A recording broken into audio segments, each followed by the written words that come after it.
राधे राधे।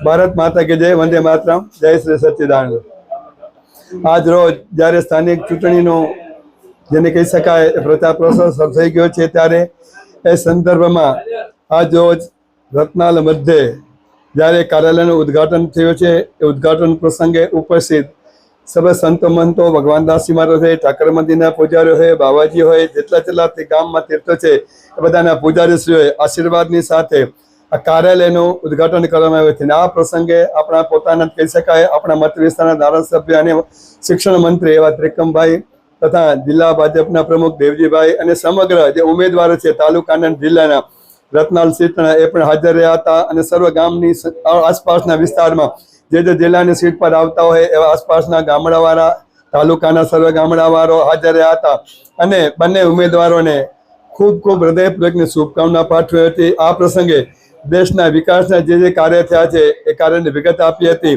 અને સર્વ સંતોની અને સર્વ વડીલોની સર્વ સ્વજનોની આશીર્વાદ લઈ અને કાર્યનો આરંભ કરવામાં આવ્યો હતો.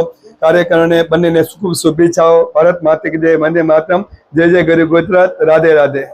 નમસ્કાર. આજે સ્થાનિક સ્વરાજ્યની આગામી તાલુકા પંચાયત, જિલ્લા પંચાયત અને નગરપાલિકાના ચૂંટણી સંદર્ભે આજે રતનાલ તાલુકો અંજાર મુકામે રતનાલ જિલ્લા પંચાયત અને તાલુકા પંચાયતના મધ્યસ્થ કાર્યાલયનું ઉદ્ઘાટન શ્રી સતીદાનંદ મંદિર અંજારના મહંત પૂજ્ય એકમદાસજી મહારાજ, આદરણીય પૂજ્ય ભગવાનદાસજી મહારાજ, પૂજ્ય દિલીપ મહારાજ, અમારા રામદેવપીર મંદિરના પૂજારી પ્રવીણગીરી, સૌ સંતોની ઉપસ્થિતિમાં એમના આશીર્વાદથી અને એમના આશીર્વાદ દ્વારા આગામી દિવસોમાં જે રીતે મોદી સાહેબ રાષ્ટ્રને એક નવી ઊંચાઈ તરફ લઈ જવામાં મથી રહ્યા છે એ જ રીતે સાધુ સંતોના આશીર્વાદ લઈને આ ચૂંટણી કાર્ય છે પરંતુ યજ્ઞ કાર્ય સમજીને જનતા જનાર્દનની સેવા માટે બંને પ્રતિનિધિઓના મધ્યસ્થ કાર્યાલયનું આજે અહીંયા રતનાલ મુકામે